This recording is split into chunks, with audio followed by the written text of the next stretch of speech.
been so long since you've been here. You had me thinking you were dead. How's your taxpayer mansion? How was your Unity? Unity TV.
Mr. Politician,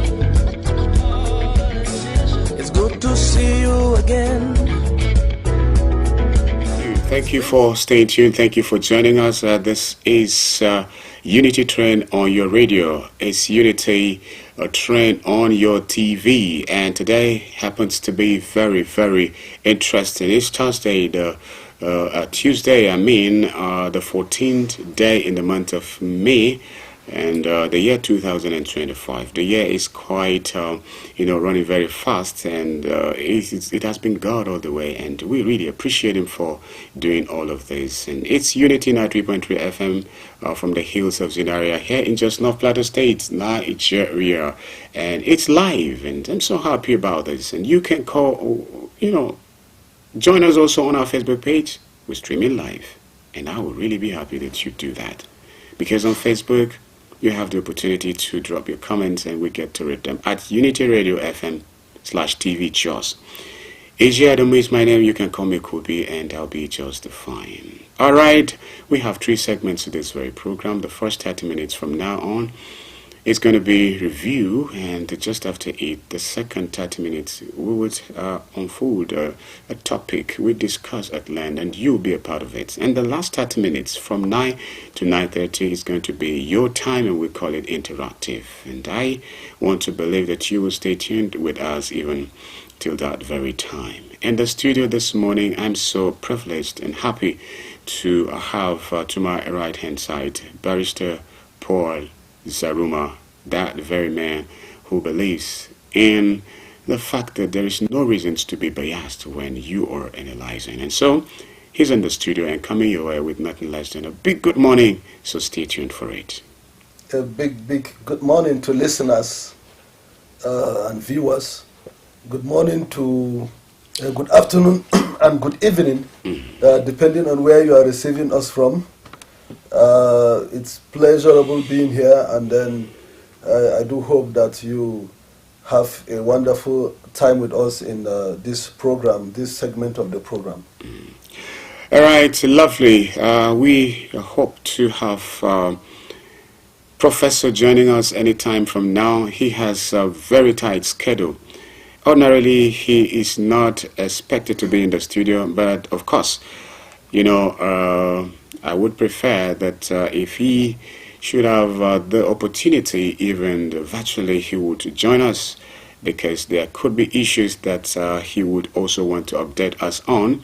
And so wherever you are, Professor, you get ready to just join us later, even on the phone, so that we can get to hear from you. Thank you so much. So let's just begin with the order of the day. If Professor were to be in the studio this morning, I'm sure he will be asking my viewer and listener, how about your goals? What are you doing about it? Are you doing anything deliberate to make sure that you get to achieve your goals? And this he would ask you every morning. And this morning, since Prof himself is not already in the studio, I would love to have you give me answers. Have you achieved some level of appreciable, achievements in terms of pursuing your goals? So that is what I have to ask you this morning. Have you achieved a lot? Are you there? Still making sure you do that. Thank you. Let's just go straight to see what we have on the review segment. And this one has to do with electricity tariff hike. Federal government convenes meeting as labor threatens indefinite protest. Okay, so, well, this will be discussed at length later on at transit segment of this program Unity Trend. But let's look at other headlines that we have. This one coming from Punch, and it says federal government may need a supplementary budget to pay minimum wage. IMF. Atiku Obi initiate alliance talks ahead of 2027 polls. Another one said federal government plans performance-based salary scheme for workers. So these are the issues and many more that we have. I'm sure Barrister probably will be giving us update in terms of political happenings on Plateau, Nigeria, and even beyond. So, Barrister, over to you even right now. Yes,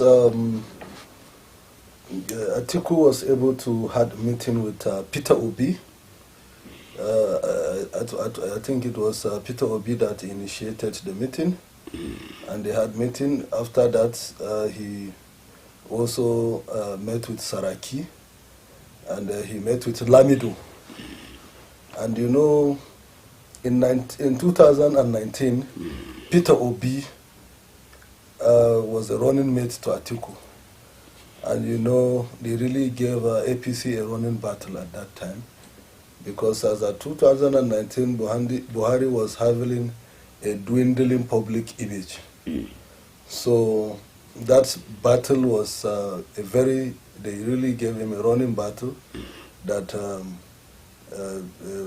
international observers observed the 2019 election as not free and fair,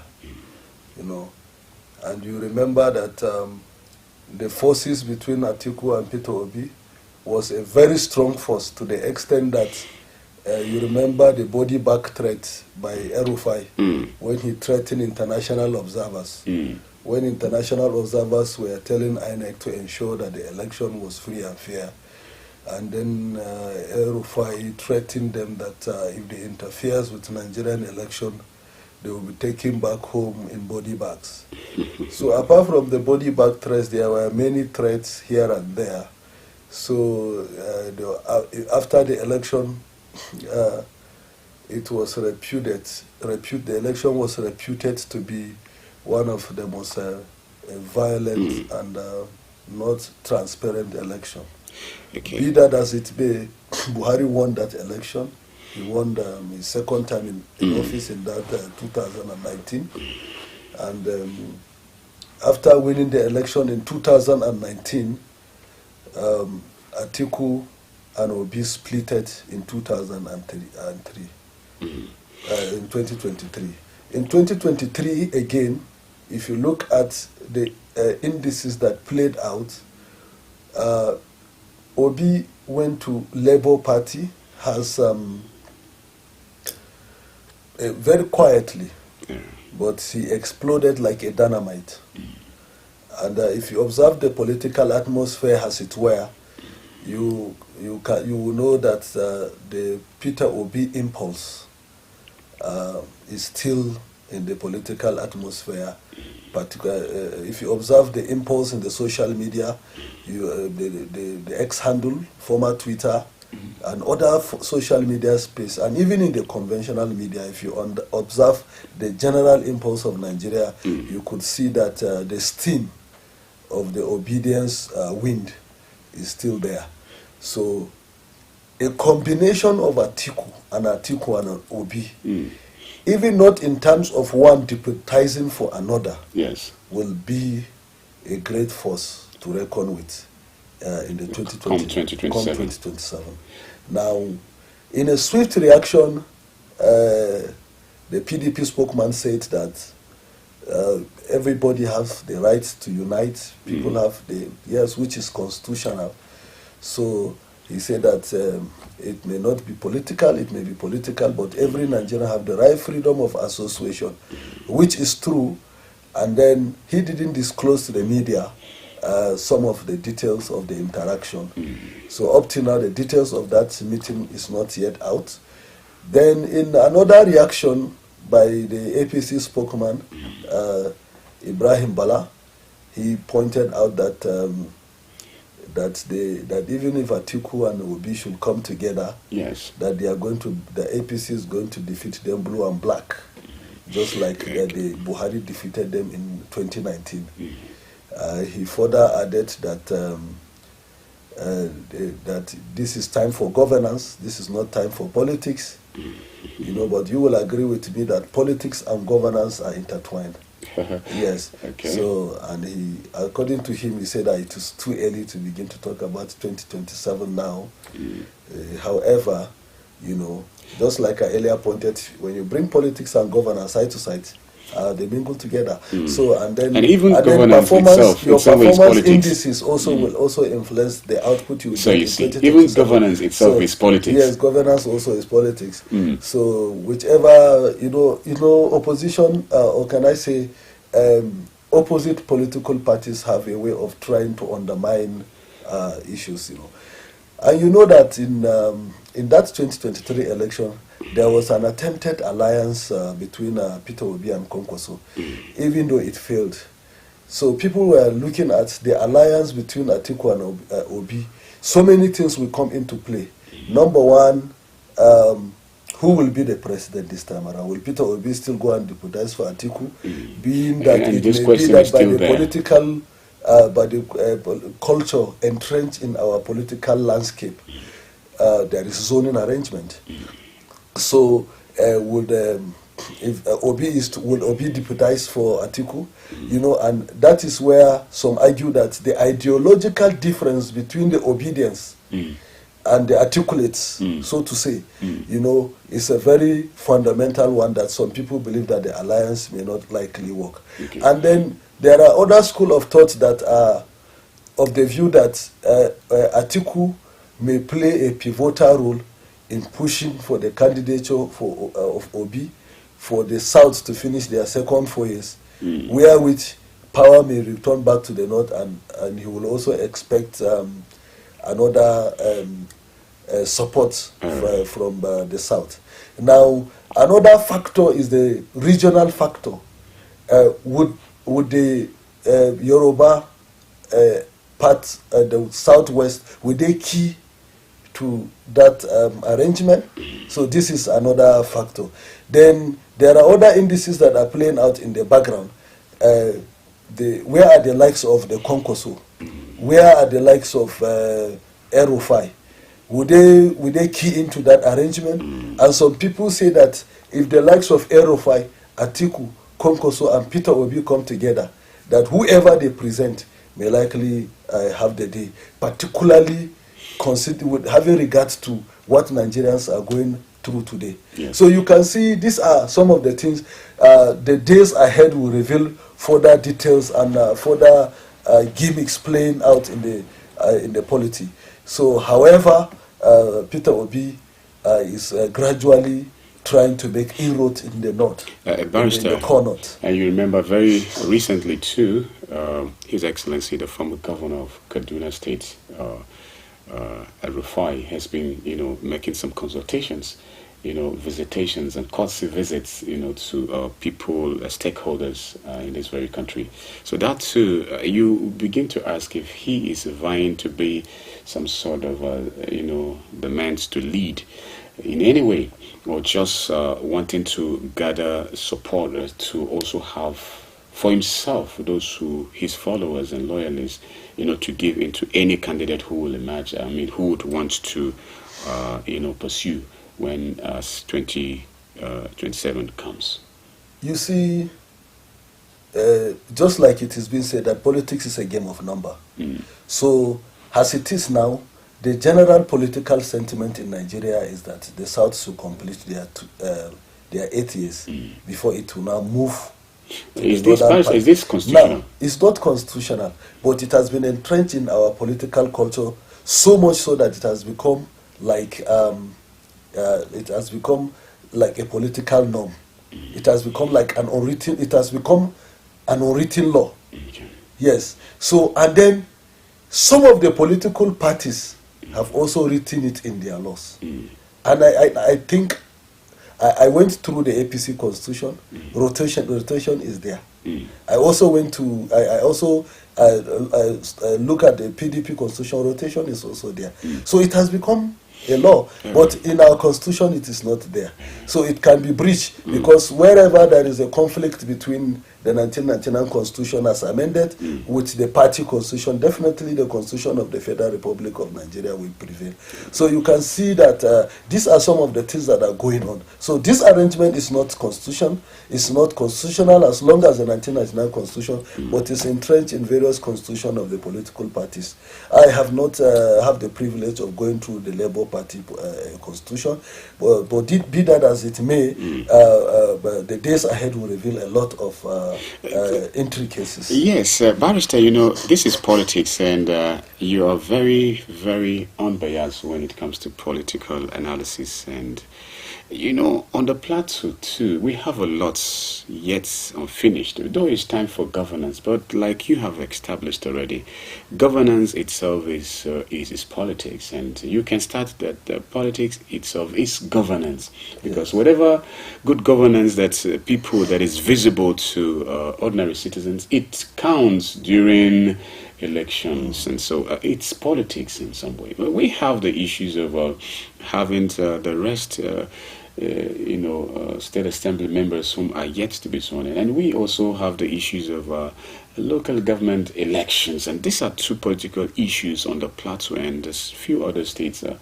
People are really yearning to know what's happening. It is very important that the remaining House of Assembly members be sworn in, with particular regard that the executive governor of Plateau State is a lawyer, and then he knows what the law says. He may not be directly involved if you look at the workings of the law, but politically, if you look at the workings of the law, he made, because by the position of the law, the House is supposed to be independent of the executive. Yes. But in reality, in actual sense, can you say that the House is actually independent of the executive? No. Because if you talk about independence, it should be independent completely. Yes. They can only meet, the meeting point will be in terms of interaction, in terms of coming together to give good dividend of democracy, but not in terms of control and influence. Now, if you ask what is delaying the swearing in of those remaining 9 members, the speaker will tell you it is because there is court action somewhere and whatever. But all those things are gimmicks. If you look at the actual thing that is causing these members not to be sworn in, is purely political. Yes, it's purely political, and then the speaker is trying to protect his seat because he is in the minority. It has never been heard of where a minority will lead majority and it's the first time in the House of Assembly.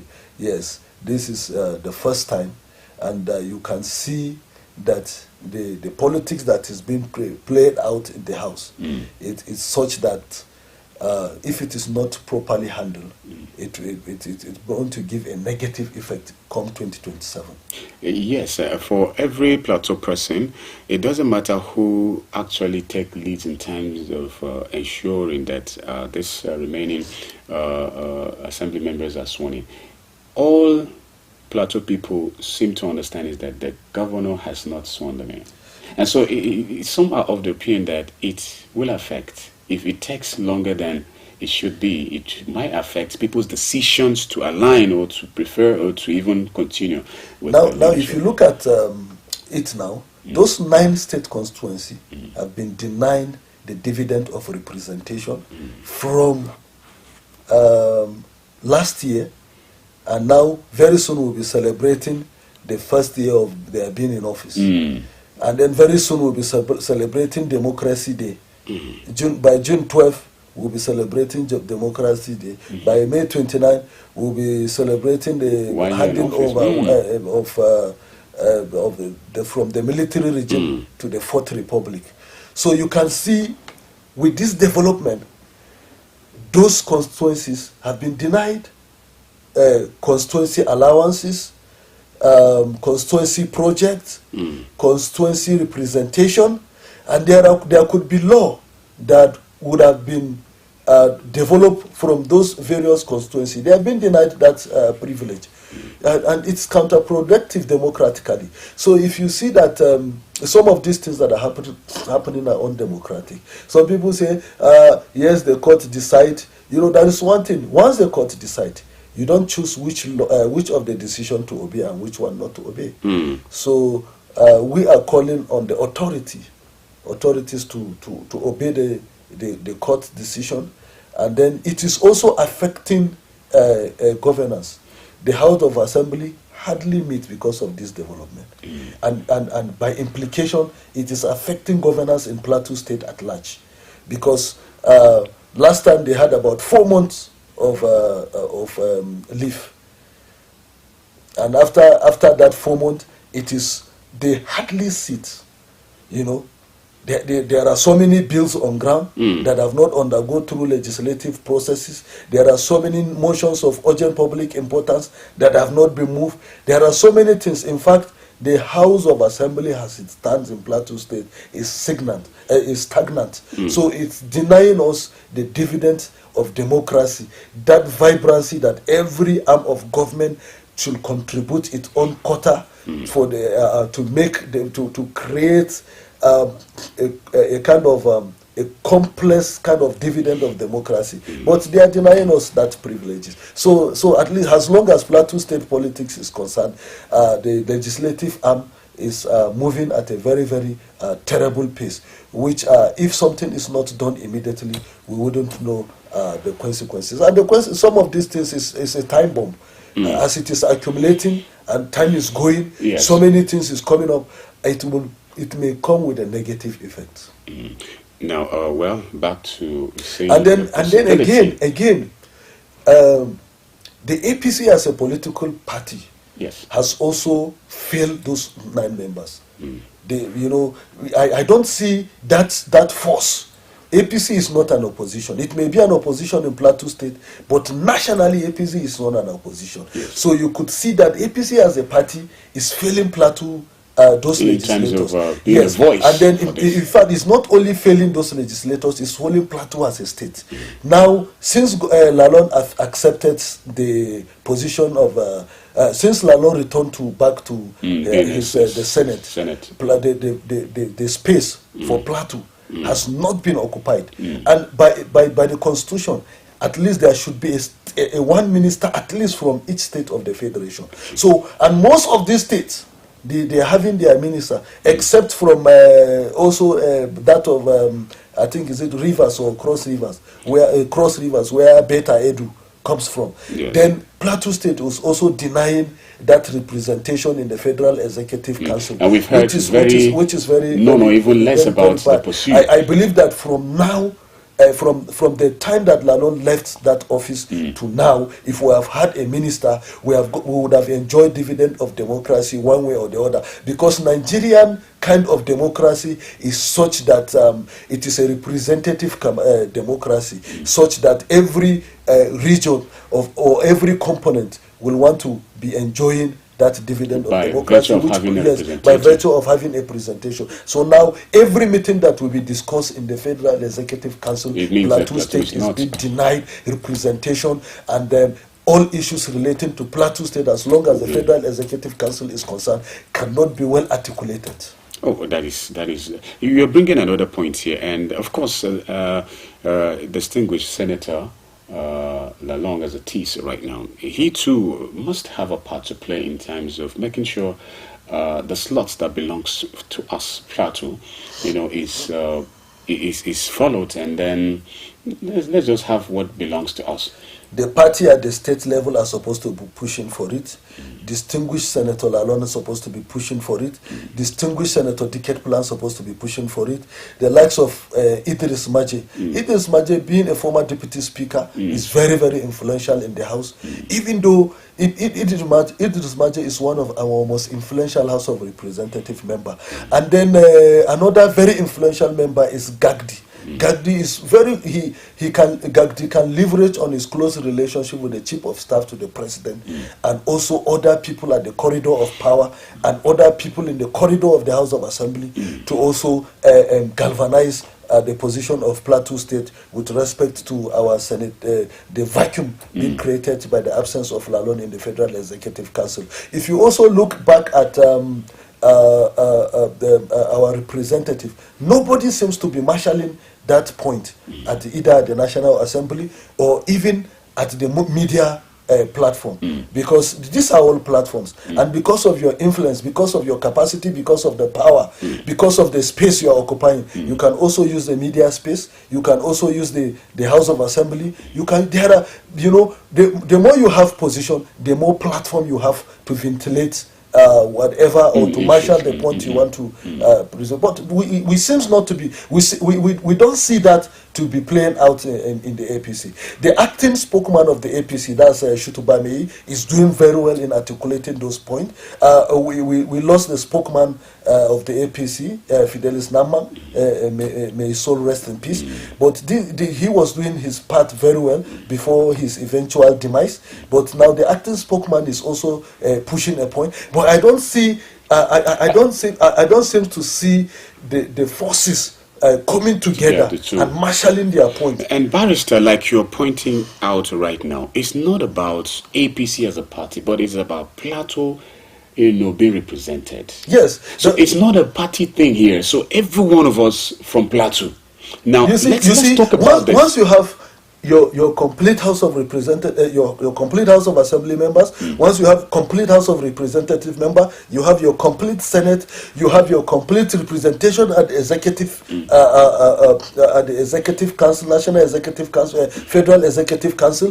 When the states stand to benefit, because Mutfan cannot reach everywhere.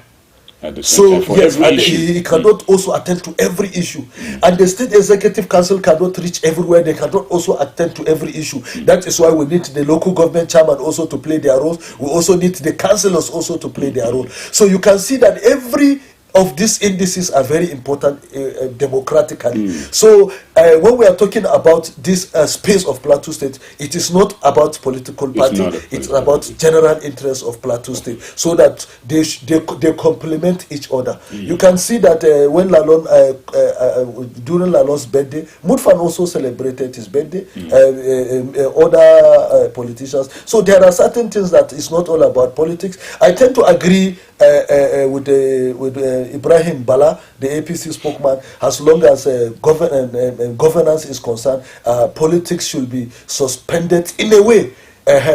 We should not put politics ahead of governance for now. When 2027 comes, of course, politics will take over governance. But for now, let governance dominate the space. Let governance take the center stage.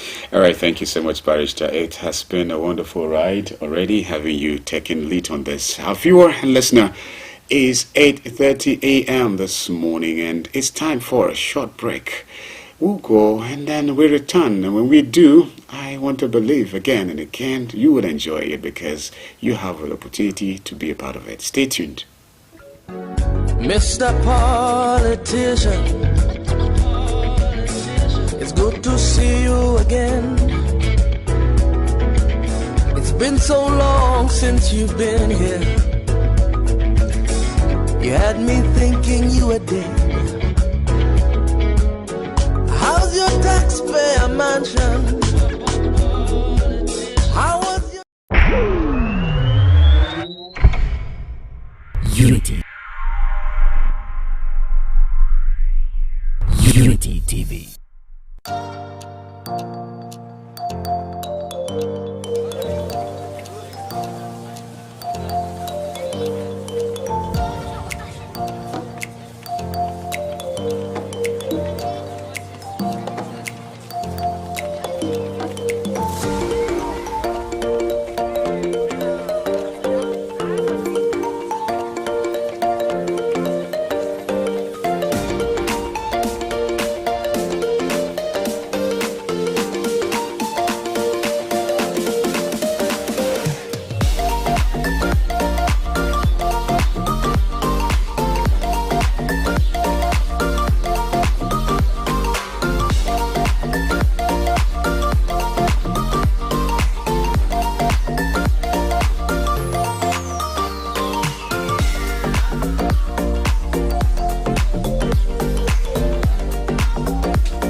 Mr. Politician,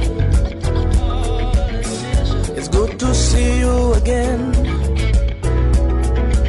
Thank you so much for staying tuned with us on this wonderful radio station and TV station. This is Unity 93.3 FM, Unity TV. It's coming live from the hills of ZINARIYA in just North Plateau State, Nigeria. I remain yours, Adamu. You can call me Kobe if you like, and I will be just fine. It's the 14th day in the month of May, the year 2024, and this is the second segment of Unity Trend this morning.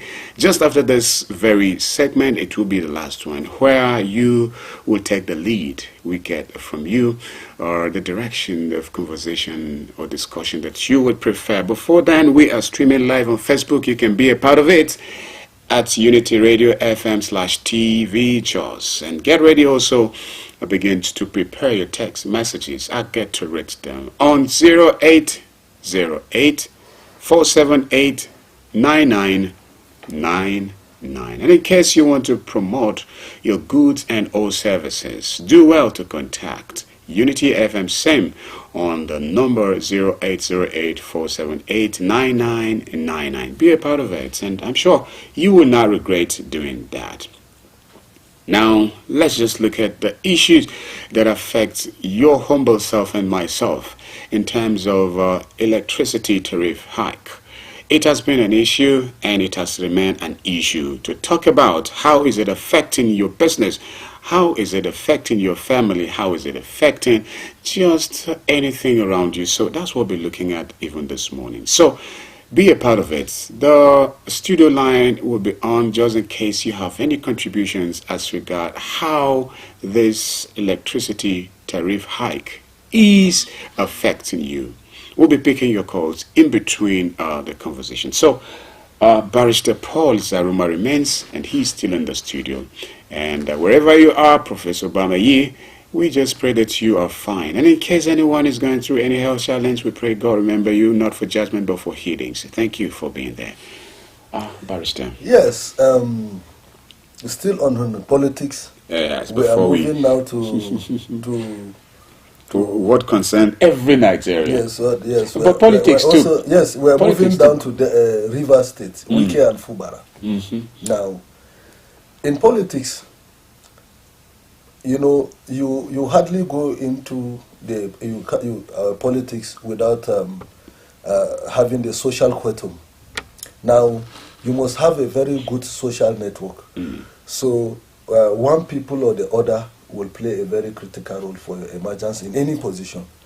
If you look at Tinubu, if you look at Peter Obi, you look at all of them, they have one or two critical people that will have a very fundamental role to play for, or if you like, strategic role to play. There are some that could be open, there are some that could be in the background, they don't want to be known. So these are things that are happening. So Wike ideally supposed to play that role with Fubara. But unfortunately, what we call godfatherism today in Nigerian political space, you know, I felt is a terrible thing. And that has also led to a lot of corruption, and that has also been an indices, a factor, a major factor that have destroyed our politics, this godfatherism. It's not as if being a godfather is a bad thing.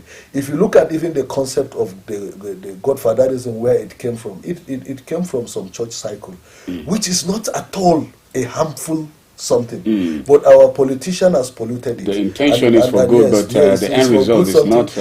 Being a godfather is to sponsor somebody, and then after you sponsor the person, you serve as a guide for the person. And where there is a business dispute or any issue, once you meet the person's godfather and the godfather say, no, please soft pedal on this thing.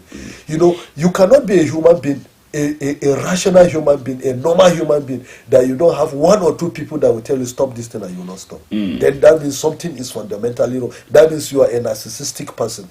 Because as a human being, you are supposed to have some, whether you are a politician, a president or whatever, you have to have somebody that can tell you, please do this and you will not do, stop this, you do this and you will do and stop this. Someone whom you no matter how old you level, are, yes. Whether formally or informally. Even if you are 100 and something years, it could, the person could be either your age mate or even among your children. Yes. They will say, please, Dad, can you stop this? Can you don't do this? You have to have somebody that can tell you. So that is where the idea of this godfatherism comes into play. But you know, it has been abused in our politics. We have also enjoyed a lot of people who become his godfather. In fact, at a point in time, Goodluck Jonathan's wife was his godmother. At the peak of his fight with Amechi, who recommended him as a minister. Yes. At the peak of their fight with Amechi, he shifted allegiance from Amechi to Goodluck Jonathan's wife, Patience Jonathan. She became Wike's godmother. And anything she tells Wike does. But today, is it the same thing? So you can see that Wike should allow Fubara. The unfortunate twist to this drama between Wike and Fubara is the fact that I saw some elderly people dancing and singing that Fubara must obey Wike. This is quite unfortunate in our political development. This also go to the extent to show that our leaders are the reflection of who we are in the grassroots. How can elders, mothers, fathers dancing and singing and saying that Fubara must obey Wike? Could it be that they believe in the ideology, the standpoint of Wike, even though he's not the governor at the moment? These are majorly the beneficiaries of the Wike's political dynasty. So it is a conglomeration of the beneficiaries of whether it is for the best interests of Rivers and Nigerians or not. No. But that as long as they enjoy political patronages, like contract, like appointment, like going to Mecca, going to Jerusalem, sharing of fertilizer. Once they enjoy this political patronage, they are okay. So they are not doing that for the benefit of the generality of rivers people, yes. but they are doing it for vested interest, which is also not healthy for our politics. It is very, very unfortunate that it appears Nigeria is, like Bishop Kuka, the Bishop of Sokoto Diocese, will say that Nigeria is progressing in the reverse.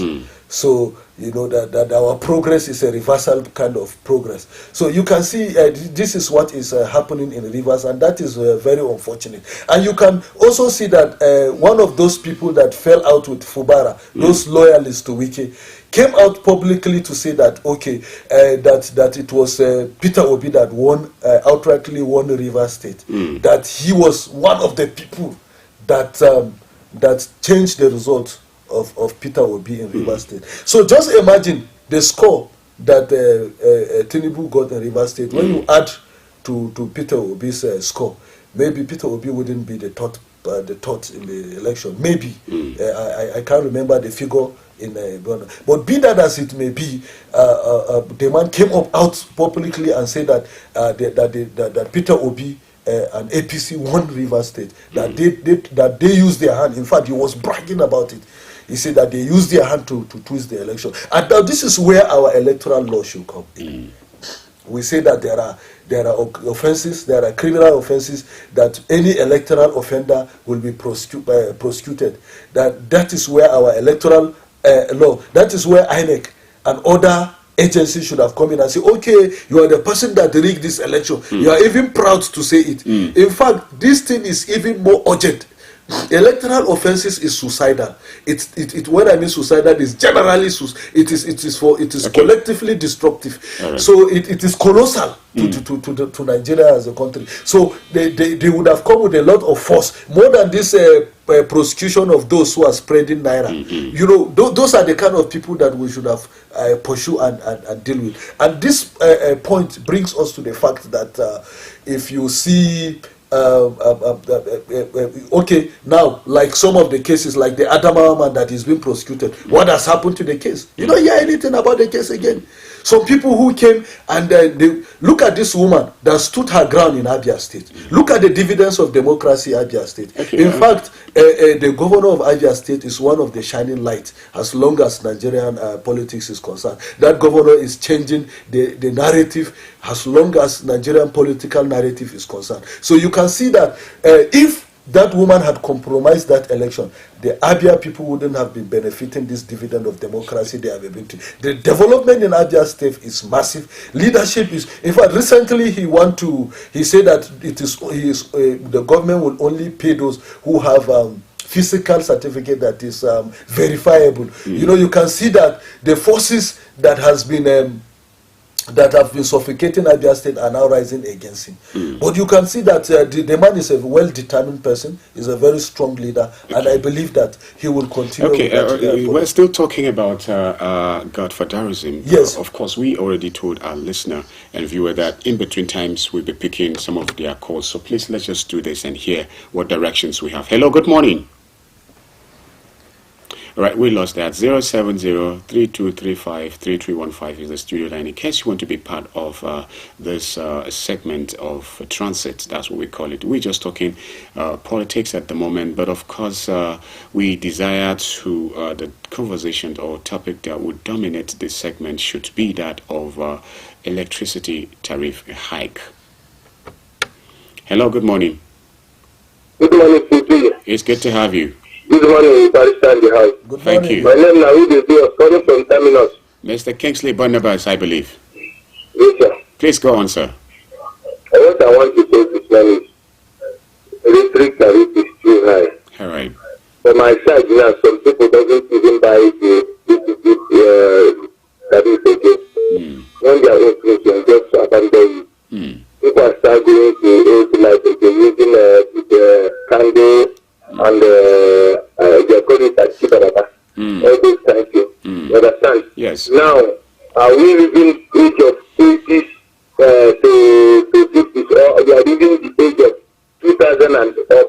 You understand? Yes. So, what I'm saying is, whenever this Nigeria government, they should look into her paper software COVID. Yes. You cannot go to 100,000 to go and buy 6 copies to come with us now. Here I am. If you buy what you need, you can.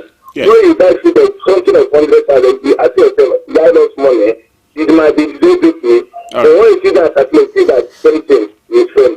You understand? We are talking about food high, cost of living. That's about salary today. We are talking about the US.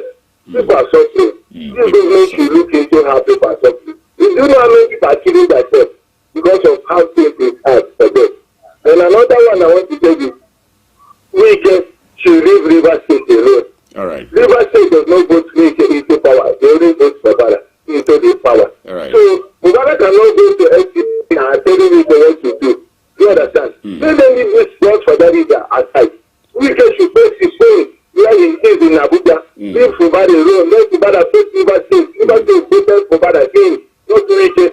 Let them choose leave this concert they are doing. Right. Every day they are doing concert, deeper. You understand? Another one is these people in terminals. Yes. They are not hearing. I don't know what is wrong with our youth. Youth cannot hear. They want government keep order. After all this government, I don't think that they know they should listen to government. Government told them should. Former governors did not even give them inside terminals. Now they are crying that time. Government should give them inside terminals. Government have already given them inside terminals. They are still blocking it. They are talking to you now. They are still on the road now. Thank you for informing. Thank you for informing. And what I want to advise the Plateau government, if they really want to drive these people, they cannot go to bush. You want to catch a baboon, you start eating trauma. You come and catch people, start eating saree. They start running away, using you as a high party. Thank you. They should look into these people. Even the people that patronize them buying the things, if you catch them, catch the people that buy things for them. When all of them bless themselves, tomorrow they will not come and patronize. Thank you so much. Enter inside terminals and buy. Thank you so much. God bless our state and bless their future, bless our country, Nigeria. Amen. Thank you so much. I would have loved to have. That's a wonderful prayer. You know, we have to law. Without law, there will be no Nigeria. So it is law that brings us together. Yes, the structure, the entity called Nigeria is being guided and regulated by law. So once law are meant to be obeyed, so we are calling on those people to obey the law. Obey it to the fullest. Yes. And then again, I also agree with him. The enforcement agency, if there is a call, I can stop. All right. Okay, let's get to hear this. Hello, good morning. Good morning. And the by side the studio. Thank you for calling. Robert Mancini calling you from Lamingo Road. Oh, it's good to have you from Lamingo Road. Thank you. Honestly, I don't know why we can let the politics check and still have it. Okay. It is that is frustrating the whole of rivers, not only Fubara. All right. Because what is doing to Fubara now will not give Fubara the chance to concentrate on delivering in terms of dividends of democracy, on delivering the governance to people of the rivers. Okay. Is it that we don't want someone to do exceptionally well, just the way he did when he was the governor of that state? Yes, he did very well. So you should allow somebody to continue to what he has not done, because it's not everything that he does in the river. Okay. Somebody will do another thing. So I don't know why we take it so best from getting the administration of Fubara. Okay. That is how good for that reason is. I think every politician in Nigeria should see chanting and believing in God, not on somebody that at the end of the day will continue that social governance. Telling what to do as a state governor. It's not supposed to be like that. Okay. So that should allow people of rivers. So we should allow the people of rivers and Fubara to pray. All right. I contribution this morning. All right, thank you so much for calling with passion there. Before we go back to this, and I want us to bring it back to Plateau State. Godfatherism in itself as an ideology or a standpoint or belief, it's not a problem like you have already established, Barrister. But it has been abused mostly in terms of our politics in this country. On the Plateau, you have those who say the former governor of Plateau State, somehow he is into running things. Hello, good morning. Let's just Hello, good morning. Good morning, it's good to have you. Thank you very much. This is Benedict coming in from Seven right Okay, go on, Mr. Benedict. It's good to have you. Thank you very much. It's a very good membership to just mention Godfatherism, the legacy and the perspective. All right, yes. Godfatherism, like your guest mentioned, that is not a bad thing. Just mentoring people, teaching people how to handle issues. It's very, very wonderful. It's a very, very wonderful project. I'm a product of Godfatherism. Someone mentored me, someone taught me. Of course. I can say that it's special grace of God. I have also mentored and taught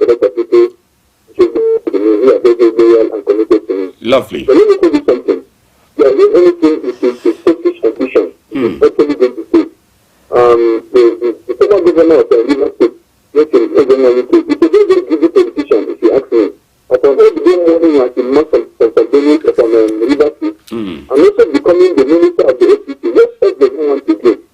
He wants to support the government and the people of the river state in the sector. It is impossible. And I make the use. In the use this money from the Unity contribution this money, or Yes. Yes. I think that May 2024. Yes. I heard that our people commit. They are also people of the community to take the government. It's a good thing. I want to go to fighting back. Let him not be as if he's doing any challenging. Let's just fighting back and make sure that it's actually treated like other governments treated. And then the issue of mentorship, on the positive side, we have a governor, former governor of Plateau State today. He also mentored this particular government, I can say that for sure. Mentoring him in the positive way that most of people are devoted to this, children and children to this, to the government. That is the kind of mentorship, the kind of desperism that we're talking about. Yes. The kind of desperism that you want to share the application of the state 23 and then the pocket you, and you want the government to be graduate for you because you have an assistant somebody, you the governor, it is actually unfair. The person greedy, and the greediness is the reason why we have to do. Somebody who go affected the money next year, they spend on his own pocket, filling up to the tune of 3 trillion, 4 trillion, and then you're looking at him, I think this particular issue of this should come to an end. And particularly on the issue of the power sector. Let me tell you something. Yes, Mr. Benedict. I want to get this to tell you. All The right. power supply in the area of Rotterdam and Rikubaris has been so consistent for the past 2 weeks. And I want to commend them. I want to commend that particular sector, that sector of the government, on that. They have actually tried. But I want to say something. Okay. If they want to increase the tariff, if they increase this particular tariff, people now want to amend it up. If they increase the tariff, if they only go to the pocket of the federal government or the pocket of the people that actually invested in this on that power sector over time, because I want to say something. They have told us that if this particular agenda comes to stay, Yes. the government is going to make, the power sector is going to make trillions of naira annually. And I now ask, is it the detriment of the people? They are making this amount of money that has ready to teach.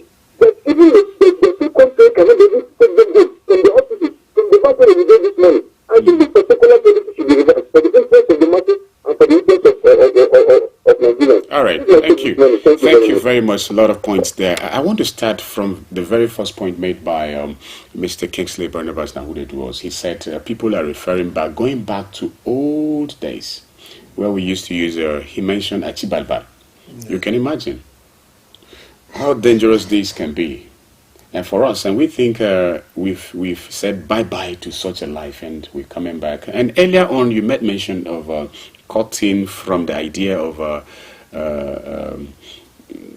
Bishop Cooker, right? He said Nigeria is progressing in the reversal. In the reversal, Yes. That's retrogressive Yes, way. yes. So now, for a country who is already having electricity, and then everybody seems to have forgotten anything like Achibelbel, that lantern that you just make some bottle, pinch it, and then have some thread down to put fire on it. So that is what people are referring back. So is this a progress? So you can see. And again, you talk about godfatherism. And for us on the plateau, I, for one, I appreciate the fact that the present governor, to some, well, it's my opinion anyway, that he's been mentored, a godfather, if you like, by a former governor of this wonderful state, Dr. Senator Jonah David Jang. I like everything about him in terms of governance because we've seen development, and some of the things we've seen during his stay as governor is what we're still enjoying. And in fact, it's like continuity is coming to it. Where he stopped, it's like Mutfang administration is about to take up from there, ensuring the sanity, road construction and all these things. You have it for former governor of Plateau State. And so if godfatherism is of His Excellency, former governor, and the present governor of Plateau State, then I think godfatherism is good to some extent, but not the one we have in Rivers. Yeah, it's supposed to be a mentor-mentoree relationship. And in everything that you are doing, let me give you a very good example of mentor-mentoree relationship. A very good example of mentor-mentoree relationship is the Igbo mentoring arrangement. You know, recently one of the prominent universities in America has come to Nigeria to understudy the Igbo mentoring relationship. That is why the Igbos are doing very well in business. You cannot take it. You don't just rise up by yourself when I traveled to Ghana, it was like I was in Onitsha. When I traveled to Togo, in fact, I was in Nigeria because of the influence of the Igbos, the way they are controlling business. And then, if you go to Benin Republic, I also travel to Benin Republic, I also witness the same thing. And that's how someone told me, and you know what happened in South Africa? When they told, during the xenophobic attack, they told Nigerians to go.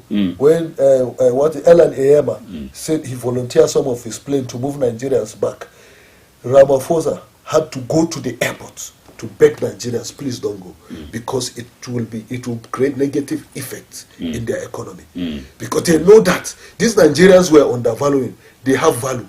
So what took the Igbos to where they are today is mentoring structure. Yes, they have a mentoring structure. You will bring somebody from the village, he will sit under you.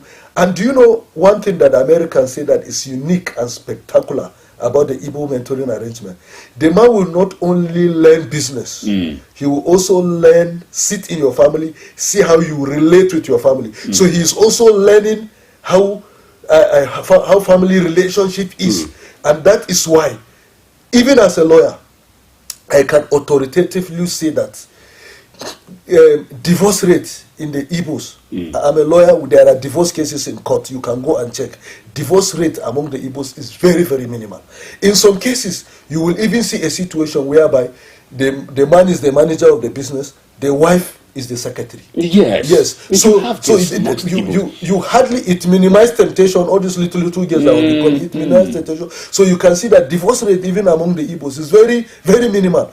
There are some parts of the country that I don't need to mention. If you go to there, I used to go to cases in Port Harcourt, in everywhere, in the far north, in Dama Sauransu, everywhere. There are some part of the country that if you go, you will see, for instance, if you see 15 cases in the cost list, 13 are divorce cases. You know, if you go down east, you will see, for instance, you will see cases, maybe you see 15 cases in the cost list, 13 cases are business related. So you're saying the Igbos have a holistic kind of godfatherism, mentorship. They have a kind of godfatherism, or if you like, mentoring, a mentor-mentoree relationship, a mentoring arrangement. That is why they are succeeding in business. And once we get it right in our politics, I'm telling you, our politicians will succeed. There are many young people that want to go into politics, but in fact, the godfathers that they are relying to, they are corrupt. The godfathers that they are relying to, they are terrible example of what they want to be. So where is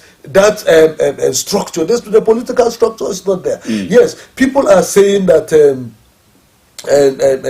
John Ejan is the political godfather of the present governor. The governor was the chairman when Governor John Ejan was the governor of Plateau State. And then if it is a relationship that is still manifesting, then this is a healthy godfatherism. We have not seen John Ejan trying to suffocate the governor. We have not seen John Ejan making a lot of noise here and there. We have not seen people singing that Mutfa must obey John Ejan. We have not seen that kind of thing. I think if there is such a mentor-mentoree relationship between the present governor and John Ejan, I think it is a healthy kind of mentoring relationship. You have issues about appointments and other things as well, where at some cases, because of the family members of His Excellency, the former governor of Plateau State, taking positions in politics or appointment. Yes. They have a right also. They are citizens. If you have a healthy relationship, the mentor should also know that he has a boundary, and he should keep to that boundary. Then the mentoree should also know that there is a boundary. He should also keep to the boundary. For instance, I have about 7 lawyers right now that I am mentoring. There are some people have brought some complaint. Please do this too. It's not everything I dabble into. So that it will not be as if you are bugging that person. You shouldn't be hyper dominating the person. You should know that the person have a distinct personality. So you should serve as a guide. And it's not a slave master relationship. It shouldn't be a slave master relationship. Right. But what we're having today is a terrible version of a kind of godfatherism. All right. Thank you so much, Barrister. Our listener and viewer, it's 9 o'clock and it's time for another short break. When we come back, it's going to be fully your time to take the lead the next section. So please stay tuned. We'll be right back, by the way. Mr. Politician, it's been so long since you've been here. You had me thinking you were dead. How's your taxpayer mansion? How was your...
Get ready to be entertained and inspired by the incredible stories around the globe.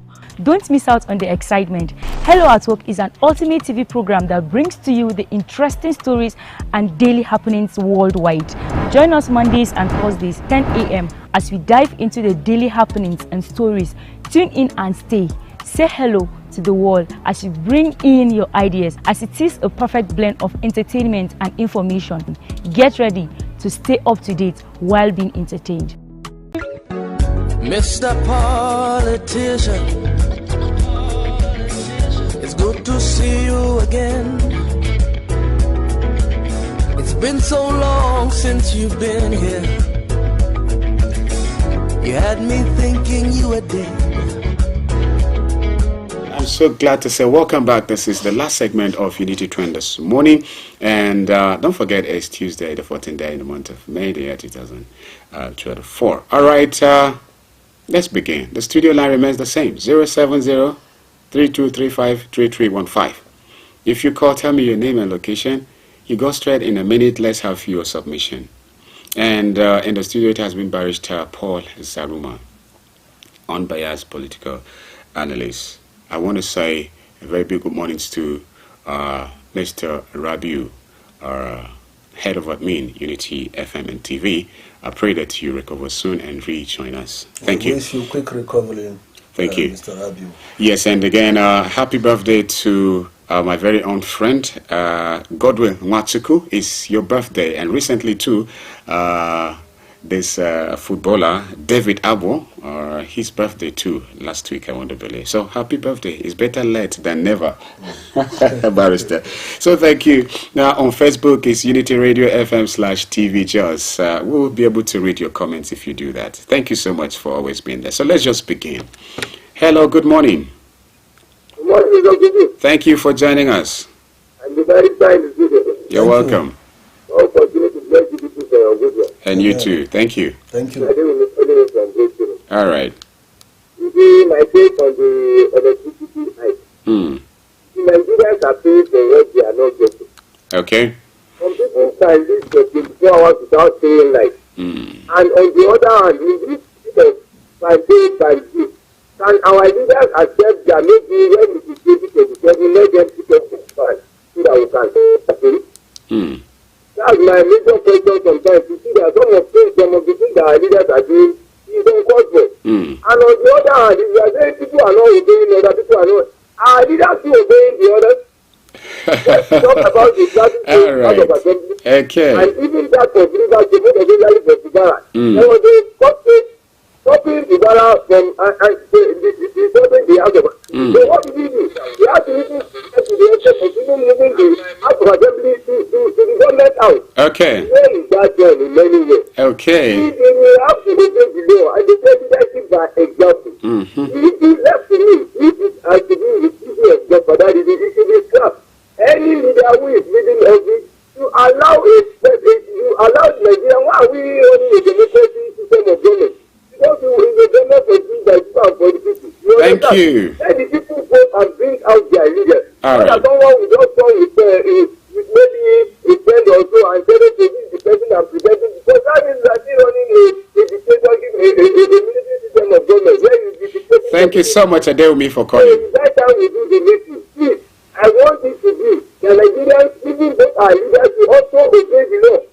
So it's that time that we don't even blame only Nigeria. Let's even talk to our leaders too. Thank you so much, Adeomi. Thank you. Thank you for calling. Yes, remember, comments made on this platform are not the position of Unity 93.3 FM. And again, I would love to encourage that you stick to the rules of the game, okay? Stay away from comments and statements that have in their being the capacity to undermine anybody's integrity. So please do well to join us 070-3235-3315 and on Facebook at Unity Radio FM/TV Jaws. Okay. Hello, good morning. Hello, good morning. All right, 070-3235-3315 and for text messages 0808-478-9999 for text messages. And on Facebook, very quickly, this one says Salamu Alaikum. Okay, in HAUSA, say, okay, she's Salma Umar, all the way from Kano, Daga Nan Kano. Okay, thank you from Kano and sending regards to us here. Hello, good morning. Yeah, good morning. Thank you for joining us. Okay, John Bull, it's good to have you. Have a minute. Yes, I think mentorship is very important. All right. No family, no society will succeed without mentorship. Okay. Those are success without success, so it's just an exercise futility. Wow. I think for us to get it right in this part of the country, we need to mentor. The elders need to mentor the young ones. If you look at Emmanuel Macron of France, he was mentored at 39 years before the president of France. Okay. Right, so he worked with the French people. So when you come into this part of the world, you find out that somebody between the age of 60, 65, 70 years that is competing with his own voice, political position, which is not good. The elders need to mentor the young ones. I think that Nigeria is going to be a better place than Plateau State as a whole. Thank you. Thank you so much, Mr. Jambu. Okay. Still on Facebook, this one say good morning. All right. Good morning, could be Barrister Zaruma and Professor B. But I am watching you 100% about our party in Plateau. We are not doing the right thing. Our party leaders have to take actions about the members of the State Assembly. All right. And he's coming from Aliyu Maza. Thank you, Aliyu Maza. Hello, good morning. Good morning. Hello. Good morning. I can hear you. My name is Vera. I'm calling from Old Africa. It's good to have you. You have a minute, please. I want to greet your address in the studio over there. All right. Barrister, yes. Thank you. Good And morning. if you look what is going on in River State, you see the problem of Nigeria is all this godfatherism that we keep playing as a policy, and which it will not hear of anything. We came in the River State for complete safety. Nobody is concerned with the same government. Why is it that we cannot just allow Kubara to rule so that they will say this government Kubara?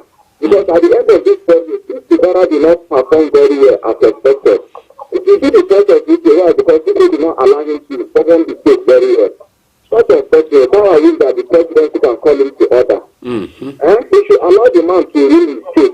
He's the minister of FCT, why should he be telling the man in his own state? All right. Just like what I said in newspaper headline this morning that Fubara is about to quit the former government. Yes. At least maybe by this year, it will slow UK down, not to disturbing him. Okay. I mean, let him allow him to read very well. Thank And you. for the interest of this case, let them call all these vigilantes so that they will be able to mount security in this time. Because if you go there right now, you see people telling. Okay. You say this, people are not that nobody should tell there. There's fear. If you go there, you see people to telling. Okay. Thank It's you. not done like that. If you have to obey the law, let's obey it. And thank you. Okay. 07032353315 is the studio line. And for Facebook at Unity Radio FM/TV Jos. You connect with us and we'll be happy to hear from you. Hello, good morning. Hello, good morning. Hello? Good morning. Well, that is not too clear. And this one is saying, good morning, Unity. And it's from Maman Aliyu. Thank you, Maman Aliyu from Facebook.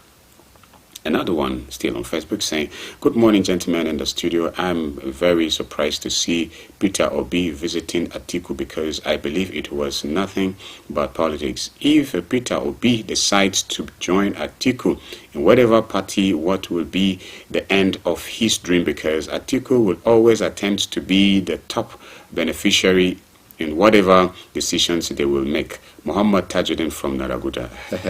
Muhammad Tajuddin seemed to predict what would be already. Yeah, he is emphasizing this issue of ideological difference between the followers of Atiku and the followers of Peter Obi. And that ideological difference could also reflect the Peter Obi's ideology as well as Atiku's ideology. But our politician Atiku has been vice president with Buhari. Sorry, I said Buhari. Obasanjo. So he cannot be vice president with Peter Obi. And Peter Obi now, having contested as presidential election, he can hardly become a vice president of Atiku. So you can imagine. So you can see that that's why some critics are saying that the marriage, the political marriage may not work. The political marriage may not work. And Barrister is still talking about godfatherism, and for us on the plateau, we have seen a good example, if at all, what is happening between the present governor and the former governor. It's godfatherism. Then you see, an ideal godfather, at the moment, so far. An ideal godfather would want the person he is mentoring to be greater than him. Oh, I see. Yes. You see, Jesus Christ was an ideal godfather. The relationship between Jesus Christ and his disciples is that of a mentor and mentorees. And then at a point in time when they were amazed with what Jesus did, he said, greater things than this shall you do. That is an ideal situation of a mentor-mentoree. So every mentor, you have made mistake, you would not want the person you are mentoring to make. You learn from my mistakes. Yes, you learn from my mistakes so that you will not repeat it. So that you will be a better version of me. So, but you can see, not to influence, yes, you want to influence. So, but what we have today in our political landscape, there is what they call 48 laws of power. As long as I am concerned, that 48 laws of power is demonic. It contravenes the principle of the scripture. It contravenes the principle of the Quran. In the 48 laws of power, they will say you should not overshine your master. But in the scriptural principle of mentor-mentoree, you want to be greater. And you as a father, you have children. You want your children to be greater than you. The kind of school you did not go to, you want your children to go because you want them to be greater. Like for me, for instance, today I am a lawyer. My father didn't go to school. He was an illiterate. So to say, he didn't go to school, but he took me to school. In fact, at the point in time, my dad told me he can take me to any university in the world. He called me to his room and said, "I can take you to any university in the world." So that is someone who did not go to school. So you can see that a father will want his father to be greater. But our politician, what they call mentoring today, you say you are a godfather, but you are suppressing somebody. And how can you help? How can he be? He can't be obedient to you because you are.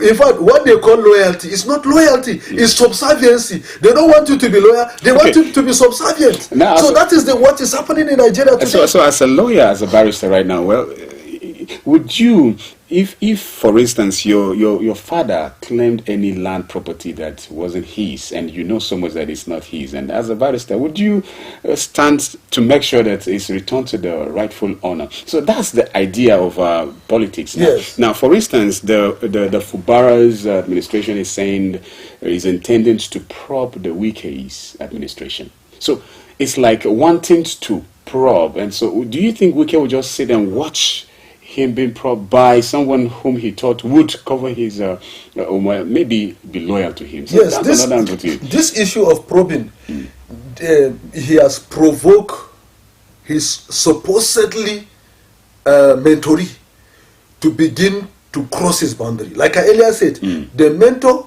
or the godfather should have a boundary. Right. And he should keep to that boundary. He should not cross his boundary. Once you cross your boundary, you are provoking that person to counter-react by also crossing his boundary too. And ideally, in an ideal situation, a mentor would not ordinarily probe his godfather. Right. But a mentoree would not like to probe his mentor. But where you push him to the wall, and that is why you see that Fubara is now setting a committee to probe Wike. All right, let's have this. A text message here say, if Gagdi, Maji, Decade, and their likes have the so-called influence regards Plateau affairs, as your guest claims, why can't they use it to end the insecurity? And this is coming from your name is not here, so please next time I would love to have that. This one says, good morning, Mr. Kubi and the barrister in the studio. Thank you all for the great work, ideas. Okay, indeed, today's programs tells a lot about, of course, Mr. Kubi. Our worry is all about the state of Plateau that was abandoned by the federal government on the ministerial appointments, as we are yet to have a minister from the state since the exit of Lalong, and also we call on the state governor and the presidency itself to also look on the matter on the issue of remaining House of Assembly members that are yet to be sworn in by the Speaker, Plateau State House of Assembly. More especially, we, the people of Jos Northwest, we lack representations since the coming of these new administrations on the Plateau. Ishak Nabaji is in Call Street, Yantaya. Thank you. Okay, another one here says, good morning. Q, Plateau State Government has bastardized a lot of things for his selfish interest. The speaker was supposed to be in the central zone. He sacked workers recruited by his predecessors, and he to people that he knew how to do it. The government is just for one. Okay, no, I won't take this. Your name is not here. Maybe you know this is a kind of a text message. I won't read here. I mean, good morning, Kubi and barrister in the house. Kubi, be honest with you, this issue of electricity hike has really disrupted my plans and budget. Please, the government should have human feelings and do something, because we really don't find it easy. Anas Larento, this is the second time you're talking about this, and it means it's very, very urgent. Good morning, Ku.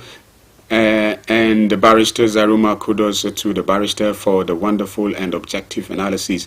It's unfortunate that the politics in Nigeria is characterized with godfatherism that is negative, and the godfathers will always want to dictate to the godson how to govern for his interest and not the interest of the people. That is why we can never go forward. At least the young brains should be left to use their brains and bring good innovations for the good and development of the nations. Peace is priceless. Let's live in peace. God bless Unity FM and Nigeria. Christy Isang from Bukubaru. Thank you. Good morning. YJR. Not taking reading from the meters. This is the reasons people are okay.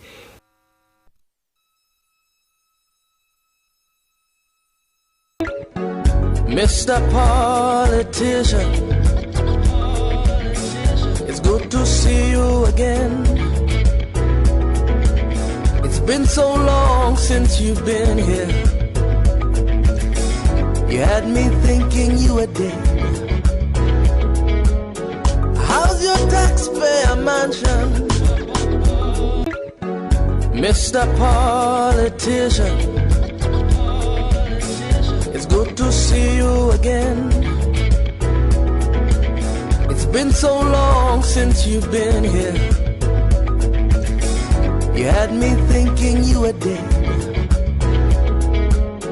How's your taxpayer? Mr. Politician, it's good to see you again. It's been so long. We have just about a few more minutes to go on this. Okay, and let's just see how we round up. So I'll let Barrister to respond, and then we get our things and leave the studio now.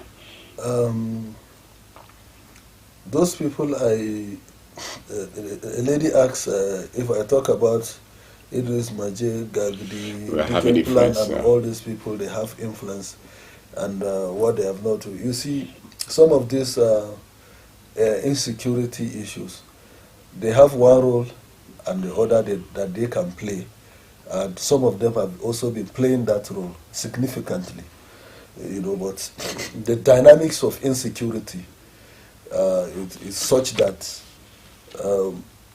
it is inherited from previous doings and undoings of previous administration. It's an accumulation effect of previous antecedents of an administration, and then the decadence of the society at large. All right. You know, so some of them have done very significant, played a significant role in making sure that peace has been achieved, and then, but you know, it may not be enough. We will also encourage them to do more. Apart from that, we will also call on them to join hands together, irrespective of political parties, to make sure that Plateau State is enjoying peace.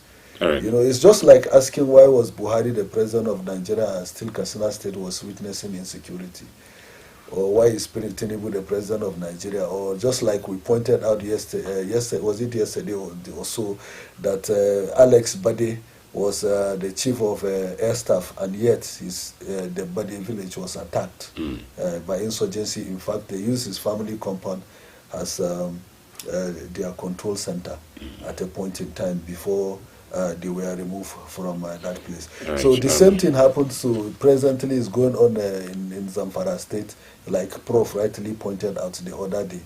You know, so you can see that the dynamics of insecurity is such that it needs collective interest, right, and that is why we say that leaders that are popular, leaders that are people like them, they are the people that, you know, the greatest disservice that INEC will do to Nigeria is to rig election or to disobey court order. You know, these are the two things that INEC will do. Once we do not work on our election process, so that it will be transparent, and the person that actually win the election in any part of Nigeria should occupy that position, we will keep on having these issues on and on and on. Right. Barrister, thank you so much for coming to the studio. Truly appreciate it, and I must commend your effort, and of course, in absentia. Professor, too, for always burning your fuel just to be in the studio, to make impact. We appreciate. Our viewer and listener truly appreciate the fact that you always, you know, tune to this very dial, especially for this program. I'm so happy about it, and I say, you're one over there. Thank you so much. And tomorrow we will continue again, and I pray God takes us there and we get to continue. Let's participate in governance. One of the ways you do this is by tuning to these very stations, and you get to make your contributions even from every weekday, Mondays to Fridays, 7:30 to 7:45 a.m. on City Reports. And that's how we do it. The crew who made this possible, our GSM Shamsuddin Kabir. Thank you so much. I have Engineer Saliu Norogo. He's doing a great job there. And of course, I would love to say once again, happy birthday to Godwill Nwachukwu of National Film Institute. She also graduated there, actually. And to David Abor, okay, and lots of you who are, you know, having your birthday celebrations right now. Also would round up by saying, Honorable Felix Punko JP, it's been a while, and I truly love that you would begin to sing again in a glance because I miss it. And finally, to Turn by Turn Plaza for being an example of compliance to the executive order. Thank you, Turn by Turn Plaza Rukubarot. And that's the much we can take for today's edition. Don't forget, after this very program, the great people of Fizere Community broadcast comes your way. And just after it, On the Road with Danjuma Samuel Abu, the Radio Amiibo On the Road comes your way too. So stay tuned for other programs on this dial. Bye-bye. See you tomorrow. Mr. Politician, it's good to see you again. It's been so long since you've been here. You had me thinking you were dead. How's your taxpayer mansion? How was your...